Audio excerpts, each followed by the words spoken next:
যখনই বিপদে পড়বেন, কোন আমল করলে আর কোন দোয়া পাঠ করতে গেলে আল্লাহর সাহায্য আসবে, বিপদ কেটে যাবে, বিপদ থেকে মুক্তি পাবেন। প্রিয় ভাই আমার, আজকে যে আমি দোয়ার কথা বলবো, এই দোয়া রসুল্লাহ সাল্লাল্লাহু আলাইহি ওয়াসাল্লাম বিপদের সময়তে নিজেই পড়তেন।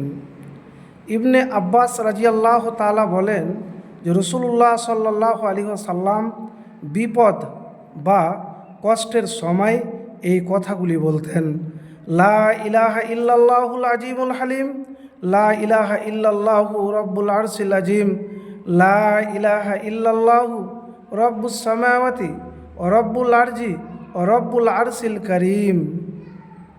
আলী রাদিয়াল্লাহু তাআলা আনহু বলেন যে রসুল্লাহ সাল্লাল্লাহু আলাইহি ওয়াসাল্লাম আমাকে কোনো কষ্ট বা বিপদে পড়লে উপরের এই দোয়া পড়তে শিখিয়েছেন।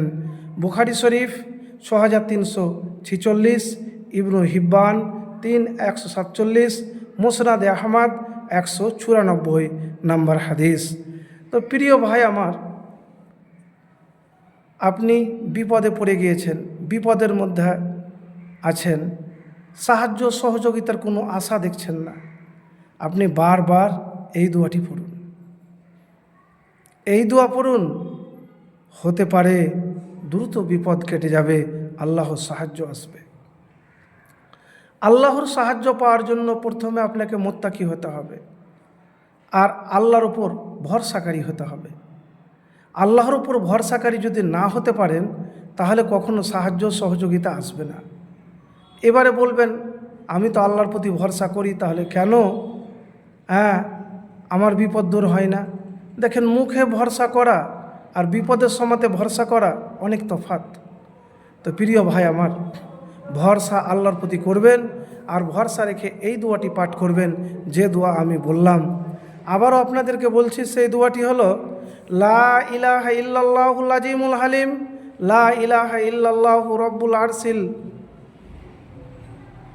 আজিম, লা ইলাহা ইল্লাল্লাহু রব্বুস সামাওয়াতি ওয়া রব্বুল আরজি ওয়া রব্বুল আরশিল কারীম। স্ক্রিনে দেওয়া থাকবে, আপনারা দোয়াটি মুখস্থ করে নেবেন, শিখে নেবেন। তো প্রিয় ভাই আমার, তো যখনই বিপদে পড়বেন, বিপদের মধ্যে আছেন, কোনো সাহায্য সহযোগিতার আশ্বাস দেখতে পাচ্ছেন না, তখন একটা জিনিস মাথায় রাখবেন যে সবসময় আল্লাহর রহমতের দরজা খোলা আছে। আল্লাহর রহমত থেকে নিরাশ হবেন না। প্রথমে উজু করবেন, উজু করার পরে আপনি 2 রাকাত নফল নামাজ পড়বেন, আর নামাজ পড়ার পরে আপনি হাত উঠিয়ে মুনাজাত করবেন। মুনাজাতটা কিভাবে করবেন? যখনই আপনি কোনো দোয়া করবেন, আল্লাহর প্রশংসা করবেন, তারপরে দুরূদ শরীফ পাঠ করবেন। কোন দুরূদ? যে দুরূদ নামাজের মধ্যে পড়েন। আল্লাহুম্মা সাল্লি আলা মুহাম্মাদিন ওয়া আলা আলি মুহাম্মাদ কামা সাল্লাইতা আলা ইব্রাহিমা ওয়া আলা আলি ইব্রাহিমা ইন্নাকা হামিদুম মাজিদ। আল্লাহুম্মা বারিক আলা মুহাম্মাদিন ওয়া আলা আলি মুহাম্মাদ কামা বারাকতা আলা ইব্রাহিমা ওয়া আলা আলি ইব্রাহিমা ইন্নাকা হামিদুম মাজিদ।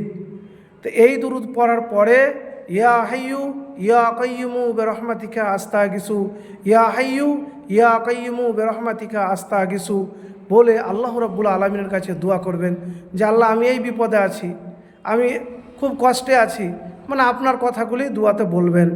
হতে পারে সেকেন্ডেই আপনার আল্লাহর সাহায্য আসবে, বিপদ থেকে মুক্তি পাবেন ইনশাআল্লাহ।